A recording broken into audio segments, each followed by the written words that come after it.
और भर्ती बोर्ड से भी हमें आश्वासन ही मिलता था। जब हमारा सब्र टूट गया तब हम आगे प्रोटेस्ट में बैठे हैं। कोई आशा नहीं दिख रही है। देखिए, बाकी सरकार से विनती है, चुनाव का भी माहौल है, तो चुनाव के माहौल को देखते हुए ही हमें नियुक्ति दे दी जाए। नमस्कार, टुडे प्रेस इंडिया में स्वागत है आपका। मैं राज चौधरी। मौजूदा समय में, मौजूदा सरकार में जिस तरह से बेरोज़गारी अपनी चरम सीमा पर है, उसको लेके यहाँ पर बहुत से लोग हैं जिन्होंने धरना प्रदर्शन किया हुआ है। बहुत से विभाग के लोग हैं, बहुत से ऐसे लोग हैं जिन्होंने नौकरी की है और उसके बाद उन्हें नौकरी से निकाल दिया गया। कोरोना काल से पहले से ही लोग बहुत ज़्यादा प्रभावित थे, नौकरियों का मिलना मुश्किल था, नौकरियों के लोग इधर से उधर भाग रहे थे और उसके बावजूद कोरोना काल के समय में उन्हें वहाँ से निकालना एक बहुत बड़ी दिक्कत का सामना करने वाले सभी लोगों के लिए बहुत बड़ी मुश्किलों का सामना करने जैसा है।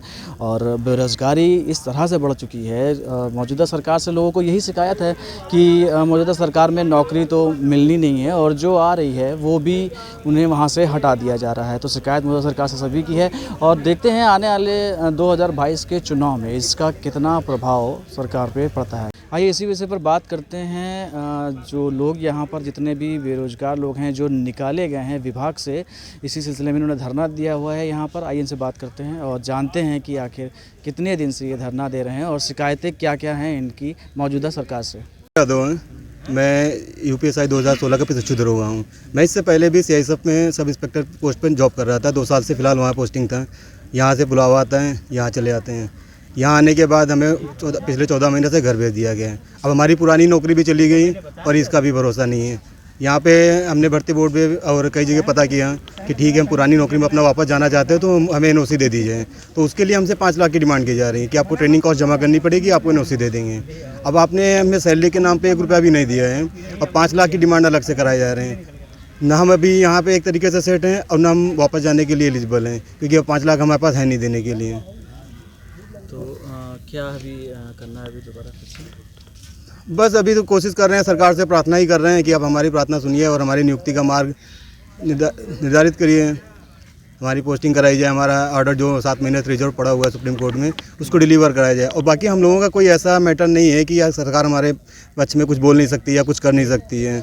सरकार ने ही हमें भर्ती किया है, सरकार ने ही हमें नियुक्ति दी है, सरकार ने हमारी ट्रेनिंग कराई है, सब कुछ सरकार ने कराया है। तो बस सरकार हमें घर पे क्यों बैठा ले? सरकार हमें कोई भी एजेंसी लगा के कोर्ट में हमारा ऑर्डर डिलीवर करा के हमारी पोस्टिंग करा सकती है। लेकिन अब सरकार का रवैया इस समय काफ़ी ठंडा है हमारी भर्ती को लेके। मेरा नाम लक्ष्मी है। मेरी पीटीएस मेरठ में दरोगा की ट्रेनिंग हुई 1 साल की, और 1 साल की ट्रेनिंग के बाद पीओपी के 1 दिन पहले हमें घर भेज दिया गया ये कह के कि आपका मामला सुप्रीम कोर्ट में है, तो सुप्रीम कोर्ट से जब ऑर्डर आ जाएगा तब आपकी नियुक्ति होगी। और पिछले 15 महीने से हम घर पे बैठे हुए हैं और 7 महीने से हमारा ऑर्डर सुप्रीम कोर्ट में रिज़र्व है, पर हमारा ऑर्डर रिलीज़ नहीं हो रहा है। इस वजह से हमें नियुक्ति नहीं मिल पा रही है।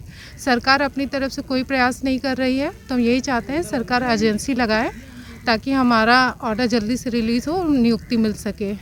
कितना समय हो गया आप लोगों को यहाँ पर धरना देते हुए? सर, आज हमारा धरने का 12वां दिन है और हम अपनी नियुक्ति की मांग को लेके यहाँ बैठे हुए हैं। 16 की भर्ती थी, 21 हो गया है और अभी तक हमारी ज्वाइनिंग नहीं हो पाई है। शासन प्रशासन की तरफ से कोई आश्वासन या किसी भी तरह की कोई यहाँ पर आपसे मुलाकात करने आया या आप? सर, आश्वासन तो काफ़ी पहले से मिलते रहे हैं। कोर्ट की तरफ से भी जब हमारी मेंशनिंग होती थी, जब हम खुद करवाते थे मेंशनिंग, तब हमें कहा जाता था कि विदिन 1 वीक ऑर्डर आज सब्र टूट गया तब हम आगे प्रोटेस्ट में बैठे हैं। तो यहाँ पर आप 15 दिन से बैठे हुए हो, 12 दिन से हो गए हैं, तो यहाँ पर अभी कोई यहाँ का कोई प्रशासनिक अधिकारी नहीं सर, कोई पूछने नहीं आया कि आप क्यों बैठे हैं, किस कंडीशन में बैठे हुए हैं। हमें कोई आश्वासन देने सरकार की तरफ से और भर्ती बोर्ड कोई भी नहीं आया हमें देने। आप बताएं कि क्या नाम है आपका? सर, मेरा नाम प्रियंका चतुर्वेदी है। आप किस में यहाँ पर आप इसी धरने को लेकर ही बैठे हुए हैं आप यहाँ पर? हाँ जी। आप क्या शिकायत है आपकी? देखिए, शिकायत जितने लोग आप देख रहे हो यहाँ बैठे हुए, ये सब यूपीएसआई 2016 के ट्रेनिंग किए हुए दरोगा हैं और हम सबकी यही शिकायत है कि चूँकि हमने 12 महीने की ट्रेनिंग करी है, दरोगा की ट्रेनिंग करी है, तो उसके बाद जहाँ हमें थानों में होना चाहिए था, जहाँ हमें अपनी ड्यूटी करनी चाहिए थी, वहाँ पे हम लोग को घर में बैठा दिया गया। तो इसके तहत हम लोग की यही शिकायत है कि क्यों हमें नियुक्ति पत्र नहीं दिया जा रहा है, आखिर क्या रीज़न है। जब हमारा सुप्रीम कोर्ट से ऑर्डर आ गया है और वो सिर्फ डिलीवर नहीं हो रहा है, तो डिलीवर किया जाए। एक जो पर्टिकुलर टाइम होता है उसके बाद से हमारा ऑर्डर आ जाना चाहिए था, डिलीवर होना चाहिए था, लेकिन अभी तक नहीं हुआ है। तो उसको लेके हमारी कंप्लेन है कि आप उस ऑर्डर को डिलीवर किया जाए और हमें नियुक्ति दी जाए। क्या लगता है क्या वजह हो सकती है जो इतना ज़्यादा विलम्ब हो रहा है उसमें? वजह तो हमें एग्जैक्टली नहीं पता है कि क्या वजह है। वही वजह जानने के लिए तो हम यहाँ बैठे हैं ना, क्योंकि हमने वेट किया है, हमने 4 महीने 5 महीने और अब तो हम 15 महीने घर में वेट कर चुके हैं और 8 महीने हमने ऑर्डर को लेके वेट किया है। तो वजह ही जानने के लिए आज हम धरने पे आ गए। आज हमें धरने का सहारा लेना पड़ा। हाँ, आप बताएं, आपका नाम क्या है? जी, मेरा नाम अखिलेश मौर्य है और प्रॉब्लम तो हम लोगों को बहुत सारी फेस करनी पड़ रही हैं और इसकी वजह सिर्फ यही है कि सरकार हमारे मैटर में दिलचस्पी नहीं दिखा रही है, बहुत ज़्यादा निष्क्रिय हो चुकी है सरकार। 12 दिन हो चुके हैं आप लोग को यहाँ धरना देते हो, ठीक है, किसी भी तरह से शासनिक या प्रशासनिक कोई भी आप लोग को आश्वासन सांत्वना नहीं दी गई है। 12 दिन, अभी कितना और इंतज़ार आपको लगता है यहाँ पर करना पड़ेगा? उसके बाद एक बहुत बड़ा क्या मतलब आगे का क्या रहेगा आपका? सरकार के रवैया को देखकर तो लगता है कि हम लोगों को ये लंबी लड़ाई लड़नी पड़ेगी, लेकिन हम चाहते बिल्कुल भी नहीं है ऐसा कि हमें ऐसा कुछ करना पड़े। हम सभी लोग प्रशिक्षु हैं, ट्रेनिंग ले चुके हैं, तो हम कुछ ऐसा भी नहीं कर सकते हैं जो विधि विरुद्ध हो। तो चाहते हैं कि सरकार, हमारी मांग जेन्युइन है। हम सभी जितने लड़के हैं 2486, एक्चुअली हमारे 2 भाई तो एक्सपायर भी हो गए इसी दौरान। अब सरकार की इन गलत नीतियों और जो निष्क्रियता के कारण ही उनको इसका खामियाजा भुगतना पड़ रहा है, वरना उनको भी आर्थिक लाभ तो मिल ही सकता था, उनकी फैमिली को सपोर्ट मिल सकता था।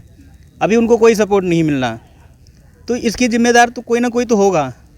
तो आप जो है सरकार में बैठे जितने भी हमारे प्रतिनिधि हैं, जनप्रतिनिधि हों या प्रशासन में बैठे अधिकारी हों, इस बात को उनको गंभीरता से लेना चाहिए। 2486 लोग किसी के काम ना करने से प्रभावित हो रहे हैं, तो हमारी ज़िंदगियां बर्बाद हो रही हैं। मैक्सिमम लोग जो थे वो कहीं ना कहीं जॉब कर रहे थे, सेटल्ड थे, और कईयों की जॉब निकली, लेकिन वो इस भर्ती ट्रेनिंग लेने की वजह से वो कहीं और जॉब ज्वाइन नहीं कर सकते हैं। बिकॉज क्या लगता है मौजूदा सरकार से शिकायत है आपको जो इस वक्त? जी, यहाँ पर जितने लोग बैठे हैं सभी को शिकायत है। क्यों नहीं शिकायत? अगर शिकायत नहीं होती तो हम लोग यहाँ पे क्यों बैठे होते? शिकायत यही है कि हमारा जो है मैटर को जल्दी जल्दी आप क्या कहते हैं सॉल्व करिए, और एजेंसी डाल करके एक सिंपल सा तो प्रोसेस है, आप अपने किसी डबल एजी को भेजिए और एजेंसी दिखाइए कि हाँ हमें ज़रूरत है इन बच्चों की, और मैटर सॉल्व करा के हमें अपॉइंटमेंट दीजिए। यही हमारी प्रॉब्लम है, इसी वजह से बैठे हैं। ठीक है, 12 दिन बीतने के बाद क्या लगता है कि अभी और कितने दिन बैठना है आपको, या फिर उसके बाद एक बहुत बड़े एक आंदोलन की शुरुआत करेंगे आप? देखिए, जिस प्रकार हम पिछले 12 दिनों से यहाँ बैठे हुए हैं और सरकार या शासन प्रशासन की तरफ से कोई भी हमारा हालचाल लेने के लिए नहीं आया है, मतलब उनको हमारी बात सुननी ही नहीं है। ऐसा तो नहीं है कि हमारी न्यूज़ उन तक नहीं पहुँच रही होगी, हम जो भी बात कह रहे हैं उन तक नहीं पहुँचती होगी। तो देखिए, ज़्यादातर हम सरकार से यही निवेदन कर सकते हैं कि ज़्यादातर लोगों की जो भी मेच्योरिटी टाइम है वो निकल रहा है। बहुत लोग हमारे 35-38 साल उम्र हो रही है उनकी, तो लोग अब सलाह देते हैं कि आप दूसरी भर्तियों की तैयारी कीजिए। अब ये बताइए, पूरा जीवन हम पढ़ाई में ही निकाल देंगे। लोगों की 40-40 साल उम्र हो रही है, 50-60 साल में रिटायरमेंट हो जाएगा, हम 20 साल नौकरी कर पाएंगे। तो सरकार से उम्मीद, अब हम यही उम्मीद जता रहे हैं कि जल्दी जल्दी हमारा कुछ हो जाए, धरना हम अपने समाप्त करें। हम तो नहीं चाहते कि हम उग्र रूप अपना धारण करें, लेकिन देखिए सरकार जैसा भी रवैया दिखाएगी उसके हिसाब से आगे डिसाइड किया जाएगा, जैसा भी निर्णय होगा हमारा। मतलब अगर जैसे कि नहीं होता है, कुछ दिन और थोड़ा सा इंतज़ार करने के बाद क्या लगता है आपको? उसके बाद एक बहुत बड़ा कुछ सोच रखा है कि आंदोलन किया जाएगा सरकार के विरुद्ध, मौजूदा सरकार के खिलाफ? देखिए, अभी इससे पहले पिछले 31 अगस्त को दिन मंगलवार हम लोगों ने झाड़ू लगाकर यहाँ एक प्रदर्शन किया था, जो कि सरकार के खिलाफ था, एक दिखावे के रूप में। और अभी चने भुजे भी बेचे थे लड़कों ने, अभ्यर्थियों ने हमारे। तो ये कहीं ना कहीं बेरोजगारी को दर्शा रहा है कि आप हमारी मांग को समझिए और सोचिए हमारा क्या स्थिति है हमारी। आप ये समझिए, 1 साल ट्रेनिंग कराने के बाद हमें विभिन्न जगहों पर डिफेंस एक्सपो और NRC, CAA, होली, मुहर्रम, हर जगह हमसे ड्यूटी ली गई। लड़कों ने सितारे लगा के ड्यूटी की। अब आप ये बताइए, 1 साल बाद अगर आप सितारे वर्दी तो है हमारे पास, लेकिन उसको पहनने का अधिकार नहीं दिया उन्होंने। तो आप ये बताइए, वर्दी तो है हमारे पास, लेकिन अब सरकार मतलब जो समाज में हम निकलते हैं मोहल्ले में, एक स्टेटस हो जाता है आदमी का कि आप दरोगा हो गए फलाने। तो अब उसके बाद आप आज की हमारी स्थिति को समझिए कि लोगों से हम नज़रें नहीं मिला पाते हैं। घर वालों को जवाब क्या देते हैं, सोचिए। घर वालों का फ़ोन आता है रोज़ कि बेटा आज का क्या हुआ, कुछ उम्मीद है आगे कुछ होने की, क्या उम्मीद, क्या हम बताएं उनको। अभी तो हमें कोई आशा नहीं दिख रही है। देखिए, बाकी सरकार से विनती है, चुनाव का भी माहौल है, तो चुनाव के माहौल को देखते हुए ही हमें नियुक्ति दे दी जाए।